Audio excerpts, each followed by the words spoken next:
So get in 2 groups. I'm going to give you an assignment. 2 groups, I'm going to get you an assignment. So there's your groups. There's your groups. Get in a circle up. You don't need to move your chairs. You can just kind of stand really quick. This group here, let's give you this. That's that group. This group here. That's yours.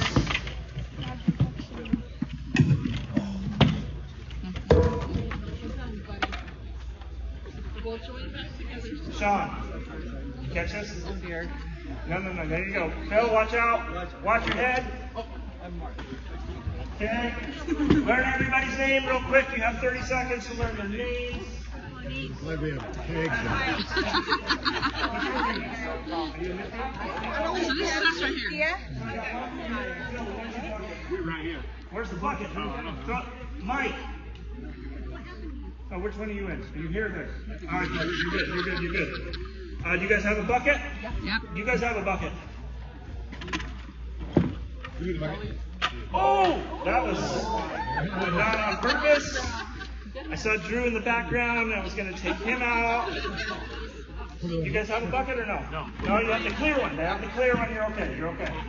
Now, all you have to do, you 2 teams, you need to get water. That's all you have to do, and then you have to bring it in here. Okay? You may not leave yet.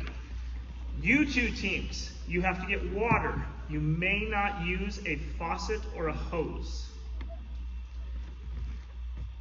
Your team, you have to use the ditch, the irrigation, the floodwaters. Okay? And then you have to figure out how to make it drinkable.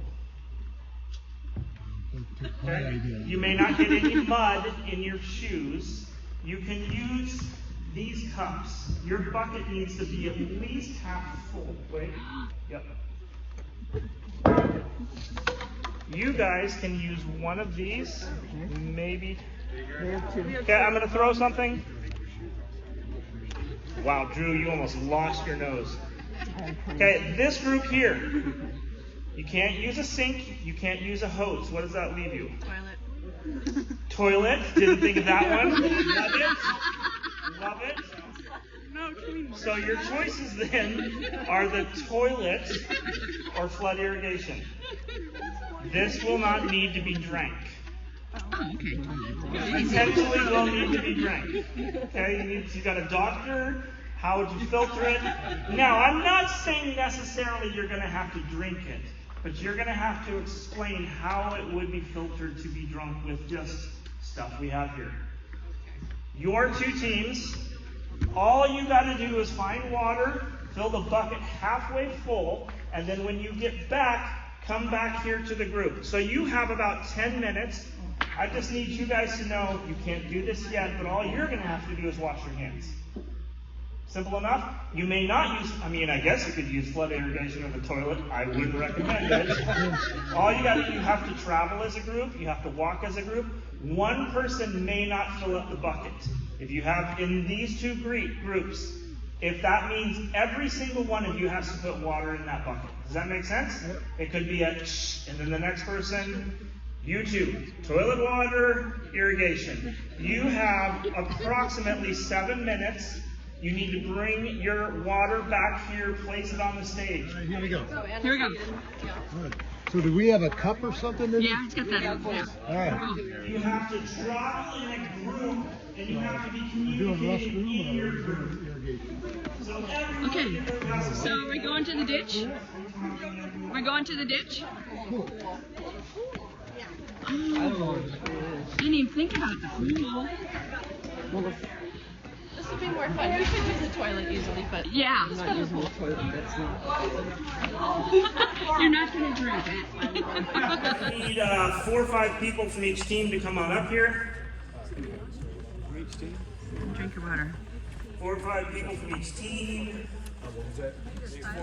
4 or 5. From the first 2 teams.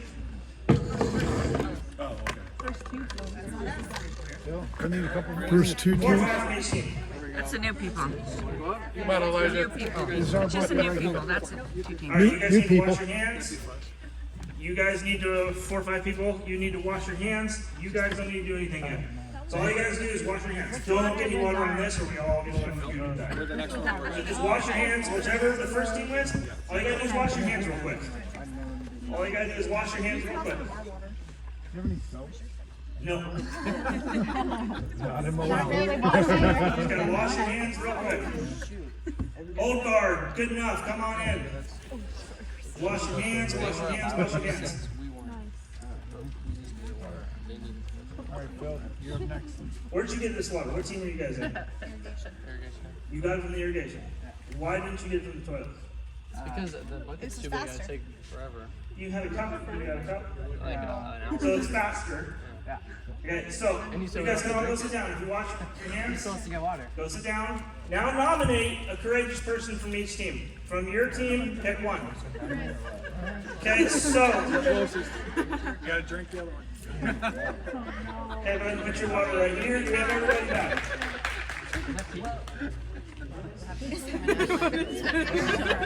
All right. Did you get it from there? All right. All right. So, where's your courageous person from this team? Come on up. Have a small drink. Good to see you. Good to see you. Small drink. Kidding me. You can nominate somebody else, and they have to do it. No. You can nominate Oh, so somebody else. I have the power to nominate. You have the power to nominate I'll somebody else. choose you. There you go. All right, I A love this small survival. drink. There you go. All right. Get pro. Now, there you go. There you go. Very good. Okay, now, How about that? We're gonna go ahead and have a seat. Here's a question for you guys, though. When you washed your hands, what did you do? You just stuck your hand in the bucket and washed your hands. Mark, come here. Stand to the side a little bit. Stand right there. Side. The other side. There you go. Put your hands on the bucket. Wash your hands.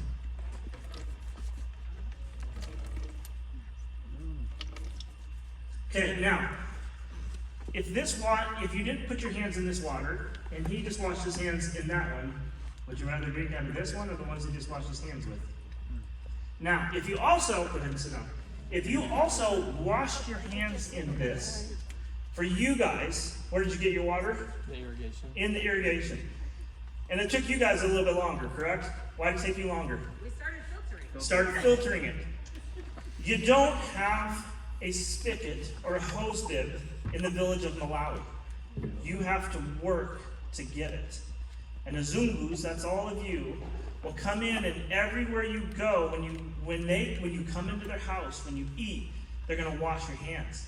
If you stick your hands in their bucket, they won't say anything, but they're going to know. They're going to literally go, because they just walked and put it on their head and carried it and brought it back.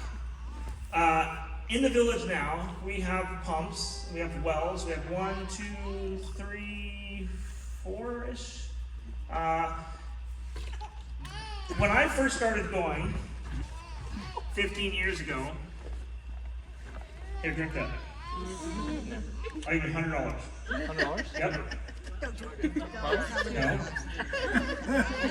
Would you drink it for $100? I'd drink it for $100. Can you drink it for How much is your $100? copay for the hospital? He's gonna have blowouts tonight.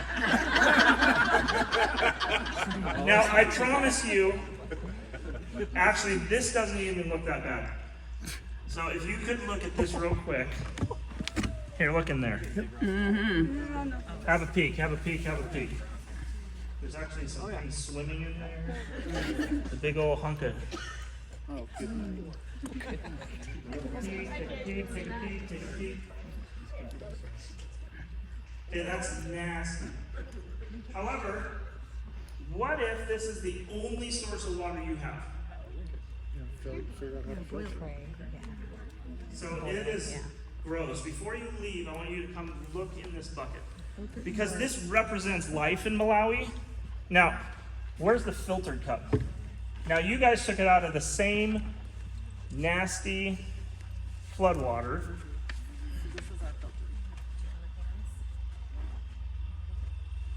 You see the difference? How did you filter it? We used paper towels and ran the water through the paper towel. That's it? That's all we did. Okay. Go ahead and have a seat. In Malawi, if you don't have water, you die. In Malawi, if you drink water that looks like that, there's a really good chance you'll die. If in Malawi, if you have water like this, that means you have a partnership with somebody that came and helped you put in a well. In Malawi, if you go into a random village and you put in a well, is that a good thing or a bad thing? We go into the village of, where's Curtis? Who's this guy? You're all dirty. Who's the chief? Do you remember the one you did surgery on? Yeah, I can't remember. We'll get his name. He's outside of our area. If we roll in on a Tuesday and we just say, guys, we're putting in a well. We drill it on Thursday. It's done on Friday. We drive away and we don't go back. Is that a good thing or a bad thing? Bad. Why? They got fresh water. You're not investing. No relationship. No relationship. You didn't ask permission. Didn't ask permission. Okay. What else? What if it breaks down? What if it breaks down? Did they want it? Did they want it? I would think they would want I it. think they would want it, but maybe not. So the wells that we put in Malawi in the villages, it generally takes us 2 years of a process of going through putting in the well, asking for permission, asking where we could put it. Then they decide where they put it. Then we say, well, what are you going to contribute? Well, we could go get all the sand. Where are you going to get it from? Down by the river at the quarry, where we've been digging out all that nasty stuff. Then we'll filter it for you. We could make the bricks, because they make bricks there. That's going to take them 6 months. Okay, in 6 months, we'll put in a well for you. Because they have skin in the game, like I remember there was a well in the village when I first started 18 years ago that was broke. I said, why is this well broke? They said some Azungu came in here and put it in and left. And then the neighbors in the next village came in, they stole all the parts. I said, why don't you fix it? Because it's not our well, the Azungus put it in. Yeah, but it's in the middle of your village. Yeah, but I thought you were drinking that water for a minute, and that's just coffee. You're gonna be okay. So doing a good thing in our mind actually is not a good thing because you didn't do it in a partnership. You didn't walk with them. They didn't have ownership. The next year, we put a village, so the first year they had water like this. They pulled it and they showed us how they were pulling up with buckets. And we're like, that's not okay. And so we said, hey, if we come back in a year, can you guys have a plan and tell us where to put it in? That was 2009, I think, 9 or 10. Well, still works. Never had an issue. The chief has a lock on it. They keep it safe. And then each well since has not broken. Water is the most important resource over there. And you have to understand the work that goes into it. Even now, like it's not that far, but you'll see them going in there with buckets of water, putting it on their head, carrying it back to their house, hut, washing their clothes, and then after they wash their clothes, they're pouring the water into another bucket. They're never ever getting rid of that water until they use that water to water their plants, water their gardens. So there's no bad water. That water is brown and disgusting, but it'll grow plants with it. Does that make sense? So I want you, when you take a shower tonight, tomorrow, to understand that's a gift. When you get water out of your faucet, that's a gift. When you're washing your hands, that's a gift. And when you're in Malawi, you need to respect that. Does that make sense? You understand? Cool. Okay. We're going to go through a normal day in Malawi. I'm going to go over some... Edit that out. I'm going to go through some finances first, just to give you some, hey, here's where you should be. On my end, I look through your managed missions, and I go through and I see a list of names.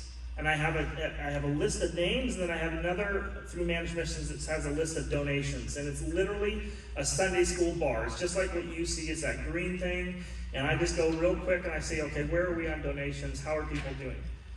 I'll see people that are doing it consistently, and consistently means they're giving of their own, and they're asking people to give. Annette, I'm going to focus on you. I didn't ask for permission. If you don't know me, that's just how it's going to be for the next couple months, and you're going to be fine. you're doing a really good job fundraising. What are you doing? And you have to speak loud. Stand up. Your favorite 2 things. I don't. So I just use my gift. My gift is cooking. So I'm doing parties. I'm doing cookies for donation. I'm doing. Can't even think what else I've done. IT support. Yeah, dog sitting. You did IT support.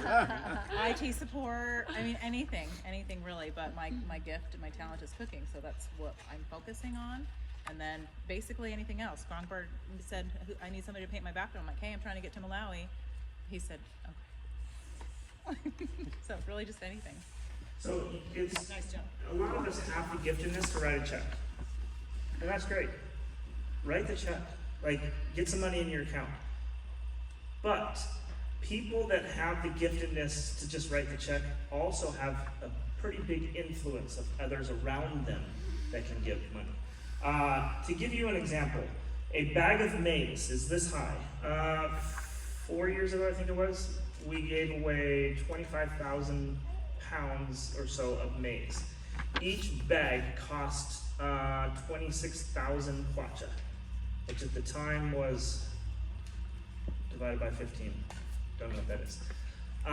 Now, a bag of maize costs 100,000 kwacha. The price has gone through the roof. In order for our Live Love team to get into the village, they have to rent a bus. In order to rent a bus, then they have to pay for gas. Gas used to be 2,000 kwacha, now it's 10,000 kwacha. All of those things, and then the rental fee goes up. All of those things have a toll. And so I always tell people, going to Malawi is literally going to be one of the greatest adventures of your life. But it also has the power and potential to be one of the greatest life-changing things for the people there. I have people saying to me, I'd rather just give money than go to Malawi. And Blessings and I talk about this all the time. We would rather have you go and give money. Because it's the impact is so strong in those relationships. So I'm asking you, the cost, you can get to $42.50 and you can call it a day. But everything over is going to buy a bus. We've already been talking about that. Blessings and his team, we've been trying to do this for 4 years. That bus will be used all the time. And I want to buy as much maize for widows and the people in that community as we can.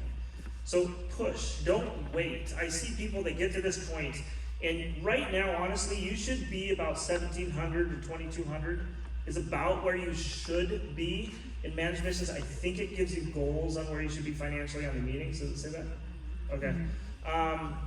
And it's intimidating because every single day you're like, oh, nobody's come in. If you put in $5 here, $10 there. The thing that I love to see is I get to see the printout of how many donors they had and how many donations. And it's sad for me when I see they had 3 donations, but they're fully funded. That means that they wrote a big check themselves and maybe asked 1 or 2 people. Versus the person that has 50 donations. Because what happens is when you come back, you're telling 50 people about Malawi. It's just, is that any questions on that? Yes, no? I would say this too, fundraising can be intimidating or it can be fun. It can be something where you're using your giftedness. Other couple, I've talked about them before, they have a big network and they just started texting people. You can take your published profile on Managed Missions and you literally just start texting that people. And all you gotta say is, hey, I'm going to Malawi this summer, it's gonna be amazing, love your support. You can send out letters, you can send out all these things. So over and over and over again, every single day, even Monroe, he's with us, he's partnering with us, he's asking, he's working on it. As a family, you should be doing that. A kid has a tendency to raise more money than adults because all the kid has to say is, I'm going to Malawi. And then they're like, and they give you money. If your giftedness is art, paint. If your giftedness is guitar, give lessons. When somebody says, hey, can you help me with this? I would love to help you. Hey, just so you know, I'm going to Malawi. I love you. Here's the thing. And I oftentimes will carry those support cards. I just do a little quarter page. It's got a QR code, and I'm handing it out to anybody and everyone. For those of you that have raised money and have done it well, any advice, anything you'd like to share with the group? Be consistent. Be consistent, she said. Stay on it. It's a mistake I make. I'm 54% there for my daughter and I, but I would say please consider. Mm-hmm. He said I am and he never did. Yeah. But then when I said, well, we need your help, and they go, just those words. Yep. Yeah, little things matter. Anyone else? Oh yeah, go ahead. When you talk about it just in conversation, and people have said, "Oh, send me your link. I wanna donate." Yep. So you're not really even asking, you're just talking about it. Yeah. Going to Malawi this summer, it's gonna be amazing. I'm raising money with my family. We're gonna be in the village of Pampa.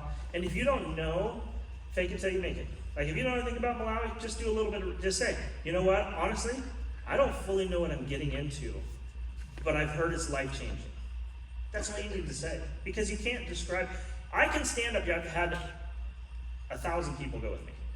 And they all will say, until I was there in the village, I couldn't understand it. And then on the last day, they're sobbing because they're like, how come I didn't come years before this? Why am I not doing this over and over again? So it's just lean into it, not as an individual, but as a whole family. And if your family members aren't going with you, that doesn't give them excuse to not fundraise for you. Family and friends should be throwing down with you. This is a tribal journey that you're going on. The other thing I want to clarify, first of all, you have to give through the Grove and in Managed Missions. Live Love is a separate nonprofit. There's Live Love Malawi and there's Live Love Downtown. Live Love can't take your personal fundraising money. I'll take your money, but I can't take your personal fundraising money for your trip. And then also, you have to give through the published profile on Managed Missions, because look at it basically as a window. You're putting money through that window, and then it's going into the Grove's designated accounts. Does that make sense? If you put it in the offering box, it still goes to Malawi, and they still put it in your account. I just don't see it, Managed Missions doesn't see it. So what happens is you put $1,000 in the check, giving box, $1,000 in the giving box, and you're like, why didn't it show up in Managed Missions? Because you didn't give it to me, or you didn't give it to Christine or Brian, and you gave it straight to the Grove. So I then have to go track it down through an accountant and find where it's at. It's really easy, I promise. I'm trustworthy in this area for the most part. And if you want, you can just give it to Christine or Melinda. But if you have checks or you have cash, I have people all the time, they'll take the cash, they'll write their name on it, Malawi 2025, and then I put that in and I give it right to our accountants. Okay, any questions on the fundraising side of it? I have something to say. I got something to say, man. I saw that they actually have a cryptocurrency and also a stock option on there to give. So I'm in cryptocurrency. I was able to convert my cryptocurrency into a gift towards my Managed Missions. So I put in 500 today, and I was like, oh wow, it worked perfectly. So that's another option if people are a little bit more tech savvy, you know, especially since this world is going in that direction. And so all I have to say on that, I obviously am not tech savvy in that. So I want to track down with my accountant tomorrow and Tuesday just to 100% confirm, because it's in Managed Missions, you said, Yeah, right? engraven is what the Okay, derivative is. Yep. there you go. So once you've met your travel limit or whatever you need to go, does it matter if people keep donating to that It's account? awesome. Or would you rather No. go to just the... So what can happen, and I've had people do this before, okay, I've already met my 4250, but this fundraising thing's really fun. I want to keep going. Tell me, and I can change your number. I can change your number to whatever you want. It's like, oh, now I need to do 5,000, or now I need to do 7,000, because it looks like you still need to raise funds. And I need to be clear. Once you get to your number, you good, you don't need to. Everything up and above that does go to these extra projects. My goal is I want to bring a bunch of the high school girls onto campus and do a leadership conference. I want to bring our women's team. Have we ever brought them to do a conference on ABC campus or not? No, they came for a field trip. It's just such a huge thing for you. So it would be like going downtown Chandler and never ever have gone there because it's impossible to get there. So bringing our people from the village there is just this huge. So I want to bless them. I want it to be a party. So yes, and then we can talk. If you're raising really well and you know somebody else is struggling and you're way over the limit, you can come talk to me and say, hey, can I donate some of this money to them? I can move the money back and forth, all that stuff. Can we see each other stuff? No, because that would be weird if you could see everybody else. Now, you could, yeah, if you go to where they've shared it, it's public, but you can't just go through and see how their funding is doing. You can come and ask me, say, are there people struggling, are there people I can help? Yeah, so that's the other side of it too. I'm constantly looking and I'm seeing who's putting in work and who's not. And if you're putting in work and you still fall up short and somebody's blessed, I'll go say, hey, can you help support these guys a little bit? But you gotta be doing the work, okay? Move on, we good? Any other questions? Yeah, so make sure it goes to managed missions and not the Grove, even though it is going to the Grove. Clear as mud, clears that water right there. Okay, if you could pull this sheet out, I want to go just do a brief day, because I think that's important. Once we get there, and we're going to talk at this at our other meetings on what exactly the medical team's doing, and what exactly the kids team is doing, and how do we dial that in, starts right there. A normal day, breakfast is between 7 and 8. You don't need to go, but if you do go, be at the chapel by 8. Chapels start exactly at 8, and I wrote there dancing and singing. I'm not a dancing and singing guy, but I love chapel because it's full of life. We have about 125 people signed up to go right now, which means we probably have 80 that will actually go. If we have 80 that actually goes, that means we'll probably have 50 to 80 Malawians traveling with us. That's life. Like, chapel is just like, you're gonna just get goosebumps. It's just beyond anything I can explain. And I have people that show up late, generally teenagers, and they miss the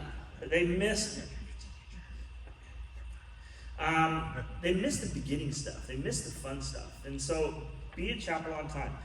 And ABC, just so you could picture it, is probably the size of the Grove campus, like all the way back. I mean, maybe it's bigger than that, I don't know. It's a walk. So when I say the chapel, you're walking from here to the back wall, and you're walking all through the campus and all kinds of stuff. We have chapel speakers. We have people from there. We have Lost in Translation, which means that I'll pull a Malawi up, and I'll pull up probably Chris, because that will be a funny one, and I'll give him a word in Chichewa, and I'll give them a word in English, like cauliflower. I asked one of the students, define cauliflower, and they're like, a flower that wears a dog collar. Like, they had no idea what it was. And it's just a fun moment. And then we have moments with Mel. Mel gives us a 5-minute devotions, and every single time, like, I'll write a whole big talk, and Blessings will write a whole big talk, and then she'll go up and speak there for 3 minutes, and then everybody will talk all day about her 3 minutes and how hard it was.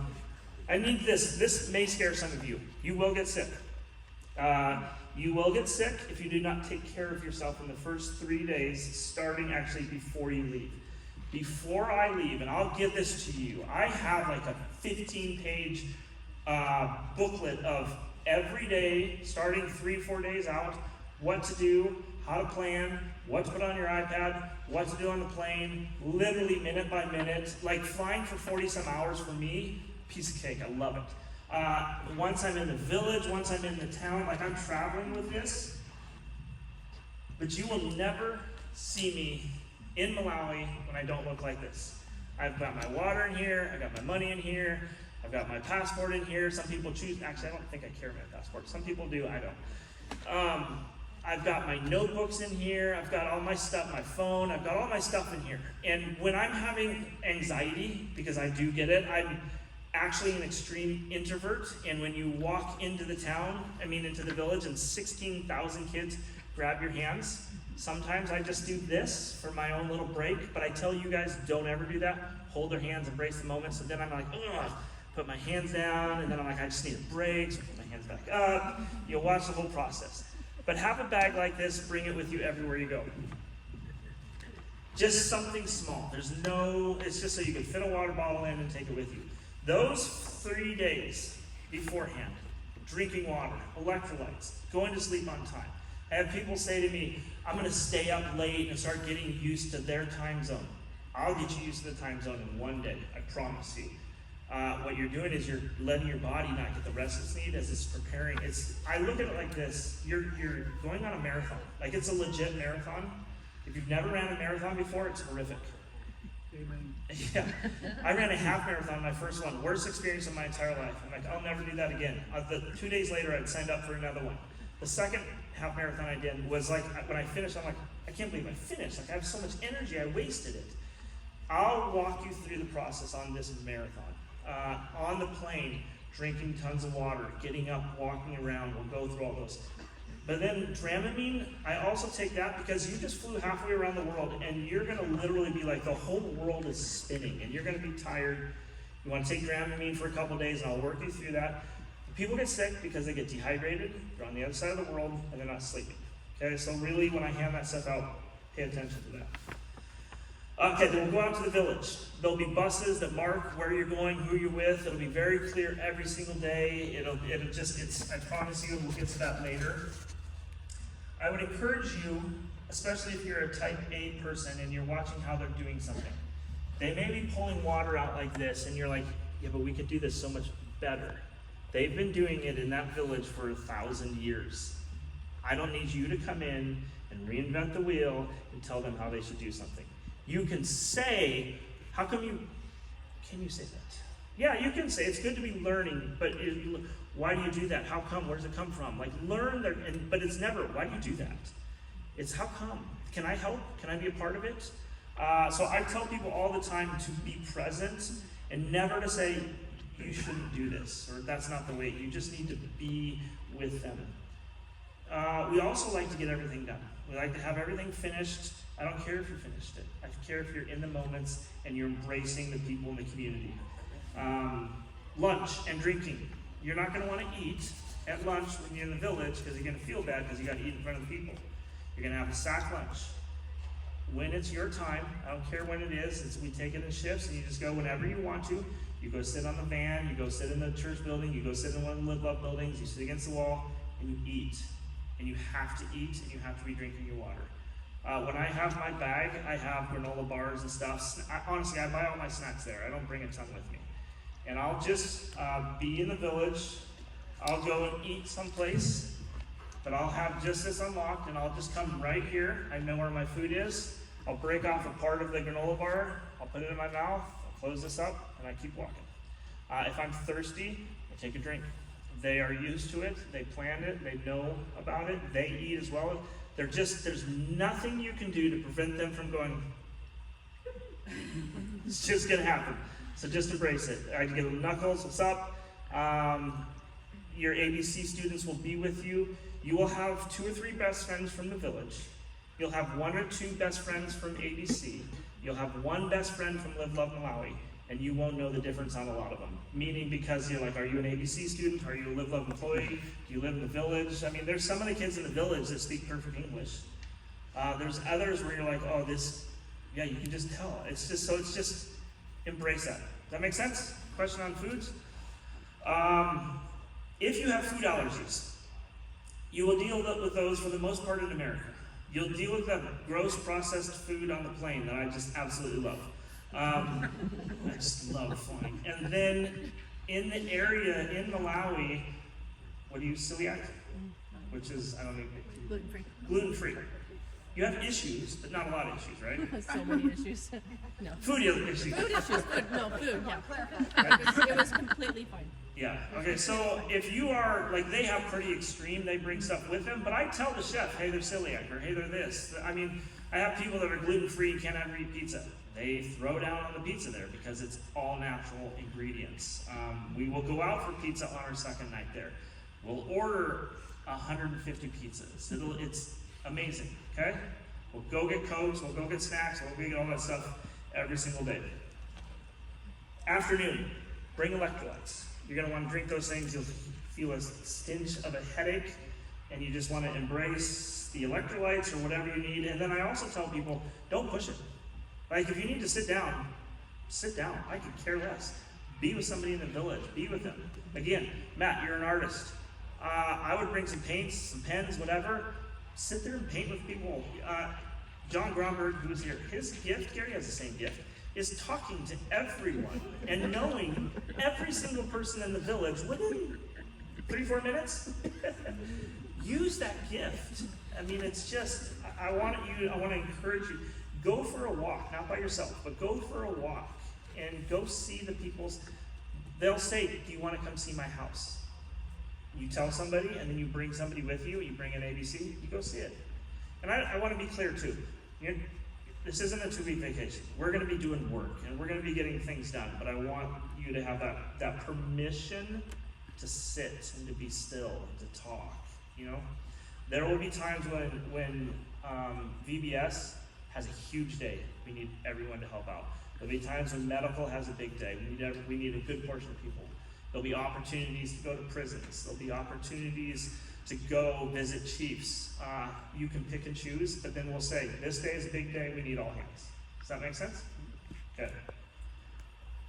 Really important. You're gonna get sick of this. But when I say, let's go, like it's get on the bus. Sometimes, most of the time, it's just because the day's ending and it's time to say goodbye, and it's hard to say goodbye. Sometimes, very rarely, it's been a security issue, and you're not going to know the difference in how I'm saying it. It's just going to be, let's go, but it's going to be really loud, and it's get on the bus. If on the last day, it's hard to say goodbye. It's so hard to say goodbye. Everybody, voice the name. Yesterday. No, I can't say. My yelling, let's go, is your excuse to give a hug and get on. And I'm going to give you a warning. I'm going to say we're leaving. I'm going to walk around. You're just going to know, and it'll be time. So please respect the let's go. And I'll give you an example, okay? Wherever you are in the village, it's going to be, let's go! And that's half volume, okay? You'll hear it everywhere. Everyone in the village knows me as the Mfumu Azungu, the chief foreigner guy.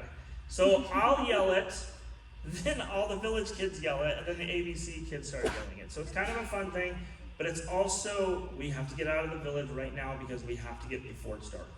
Okay? I'm sorry I'm giving you a lot of information. ABC, at night, go have dinner, shower, clean up. We're staying in dorms, there's places to hang out, play games, do that. Also follow your protocol for whatever puts you to bed at night. You need, it says your room and then detox. What I mean is, for me, I have to go be by myself for a little bit. I have to go sit and stare at a wall. And then I have to play a stupid game, Sudoku, generally on my phone. And then I have to watch a dumb YouTube video. And so I download a bunch of, like literally, one year I had Downton Abbey. I had a cooking show. I had some like people were getting murdered, and I had to stop watching that one. Because I like to watch a variety of things, and so I have that on my iPad, and at night that's just how I go to sleep, and it helps me keep my systems. Does that make sense? And then sleep. I don't care what you have to do. I do care what you have to do. Because keep it legal. But do whatever you need to keep on your sleeping routines. I tell people I don't have a problem with alcohol. But on this trip for 2 weeks, you need to be able to not be on alcohol, because for some people in Malawi, like blessings, if you drink beer, you're going to hell in a handbasket. If you have a glass of wine, that's totally fine. Why? Jesus drank wine. He would never have drank beer. I said, okay, what if I have a martini? Well, no, that's not in the Bible. You can't do that. So out of just not offending people, I just say, you know what? Let's just all try and go 2 weeks. It's going to be good for you. You'll be okay. We live in a different world now. So that's why I want you to clarify. Take a Dramamine. I'll be full disclosure. I take a half an Ambien. I do whatever helps keep me get to sleep. That was a lot of information. That's a day. Are there any questions? What kind of plug-in outlet do we have? So I'll give you that handout. It's a universal, you can get them on Amazon. There's this website that's got like literally everything. There's another one called Google. And on Google, like I'll search the country we're going to, I'll put Malawi and then plug conversion thingy. And worst case scenario, you forget anything, you can buy it there. I'm going to pick on two people real quick. Carrie. I heard that. Just Carrie? Where is it? Dang it. Okay, I'm going to say this. There's this Carrie. Yep, got Carrie in my notes right there. I would encourage you to read. There's a book called Toxic Charity. You should get that book and read it. It's not required. You can also be Googling about Malawi. There's also a problem when you Google Malawi. So Carrie came to me and she said, so I know Carrie very, very well. She works at Live Love, so I can make fun of Carrie. After I shake all of your hands, then I'll make fun of you too. So Carrie said, hey, I've heard there's a disease right now where people are dying from bats or something. I said, yeah, that's in the Democratic Republic of Congo. She said, should I be concerned? Now I'm like, I'm exaggerating. I said, no. She said, why not? And so if you Google, 3 kids ate a bat in the Democratic Republic of Congo. 50 people got sick and some of them died. Horrible situation. First clue, don't eat a bat. Okay? So if you're over there. The mice are okay. No, and so they'll sell you mice on a stick. There you go. Let me explain to you the mice. They take a mice, you'll see the kids, they start a fire. They dig them out, they hit them with a stick. Hair on, guts in. Then they'll put it in some water and boil it a little bit. And then they'll put it in the field and let it dry out. Guts, hair, head. And then they'll put it on a stick and say, would you like to buy this and eat it? You can buy it. Helps out the local economy. But if you eat it, don't come to me. Because then I'll have zero sympathy for you. I once said, I'll eat it. I've been all around the world. I've eaten everything. I've eaten cockroaches. I've eaten everything. I looked at the thing and I'm like, I can't. It's so gross. Okay? So be careful what you're eating. So you brought up a good point. So you said it helps the local economy by buying that. Now you have it. Now what do you do with it? You feed it to John. Now, I don't buy it, nor have I ever. We've had 1 or 2 people buy it. I had one guy. Did you eat it? Yeah. Yeah. Yeah. Always one in every group. But we'll bring it on the bus, and it's just kind of funny to see. The students won't even eat it. Like it's. Oh no, there's some that really like it. They're Malawians. They're Malawian Malawians. The other thing on the kids that ate the bats, it was in the Democratic Republic of Congo. If you left Lilongwe, Malawi, and you got in a car and you drove to the Democratic Republic of Congo, outside of border stops, it would take you 49 hours driving straight. So you can't comprehend how big Africa is. I had another lady, her name is Liz, you don't know her. Liz. And she was flying to Thailand with me, and she said, Paul, I just saw that there's a typhoon near Malawi, near Thailand. Should I be concerned? I said, no. And she just said, she's like, why? I'm like, there's always typhoons. You're just going to Thailand for the first time. And typhoons sometimes are fun. We get to play on the rain and stuff. You're going to start seeing things. I mean, like it's like buying a red Corvette, which means you're having a middle-age crisis. You're going to start seeing everybody else with a red Corvette. You're going to Malawi, you're going to start reading about it, you're going to start learning stuff. It's the warm heart of Africa. I've had a few people get sick. I've had a lot of people like have to go to the clinic because they have dehydrated or whatever. We've got a lot of doctors and nurses are with us. There's a hospital on our campus. If you use your mind, you drink lots of water, you get lots of rest, you're going to be blessed beyond anything, okay? I've rambled. I need to end, and this is kind of our long preaching one. I apologize. Please come to the next meetings. Make sure you're here. We're going to start breaking up and spending a good time of our next 2-3 meetings in our small groups. We're going to start really dialing in what are we doing in a medical clinic, what are we doing, what are some art things we can do, and how can we think outside the box with our kids, with our women, with our teenage girls. What are things that we can do to really bless this community? Any thoughts, any last questions or anything? Travel meds and vaccines, when do we need to start worrying about that? And is there a good place that we all go? So I don't ever worry about it because I don't take them, but I don't suggest you follow my advice. Dr. Curtis, they need to have their, what do you call it?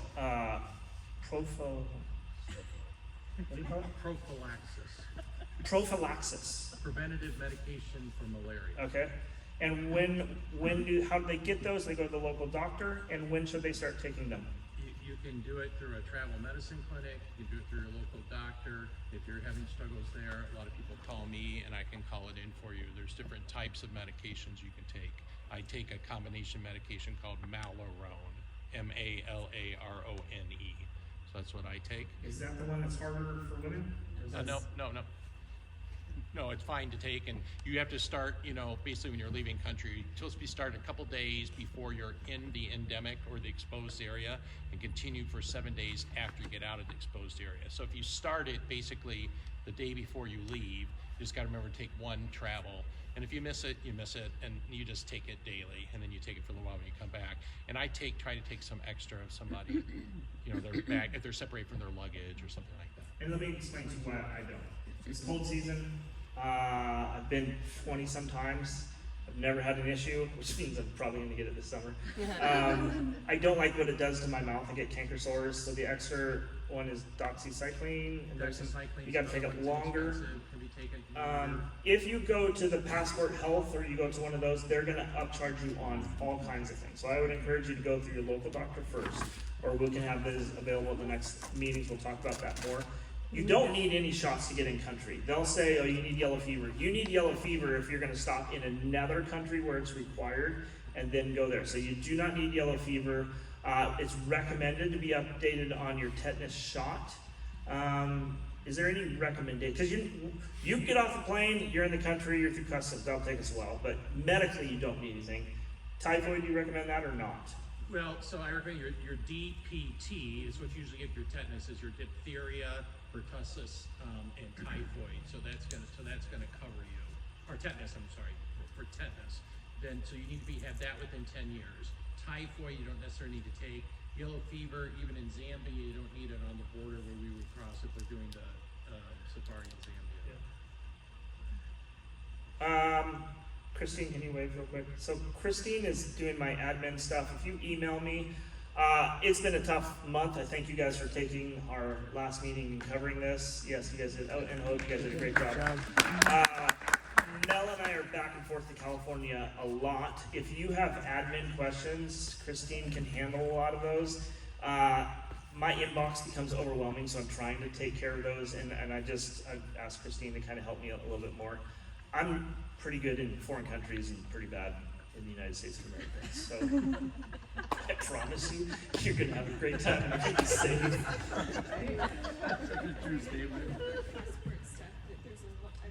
reading a lot about extra pieces of documentation and things that you need to travel out of the country.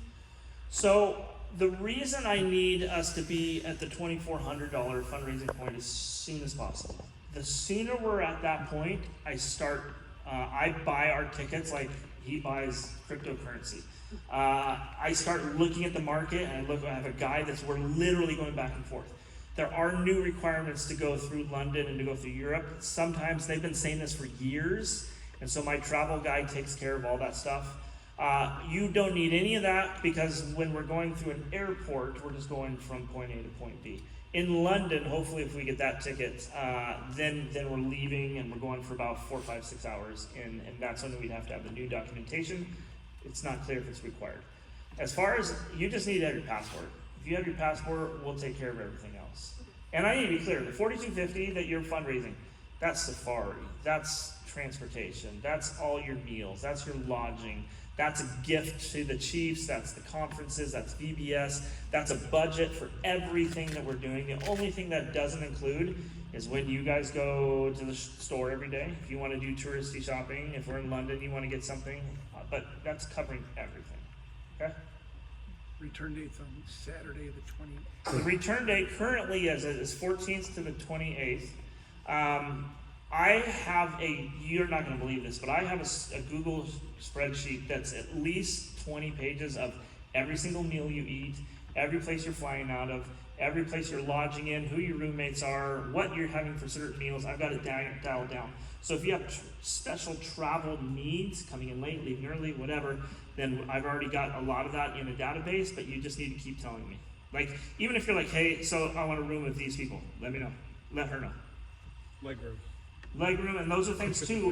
When we're buying tickets, like I've had people just say, hey, I don't care, I need legroom, let me know what I need to do.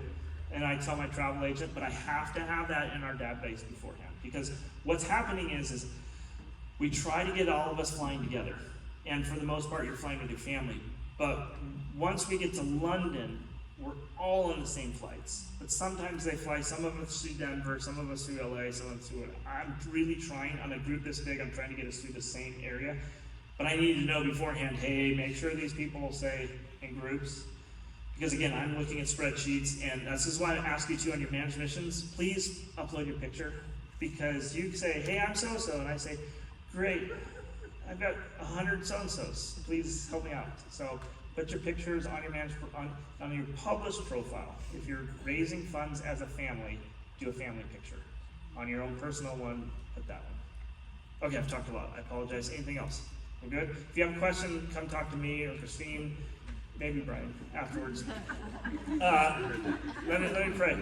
God, thank you for this day. Thank you for this opportunity. I pray that you'll be with people that aren't here today, that are going to Malawi with us. I pray that you will just continue to bless us in our fundraising and help this to be an amazing trip. In Jesus' name, amen. Amen.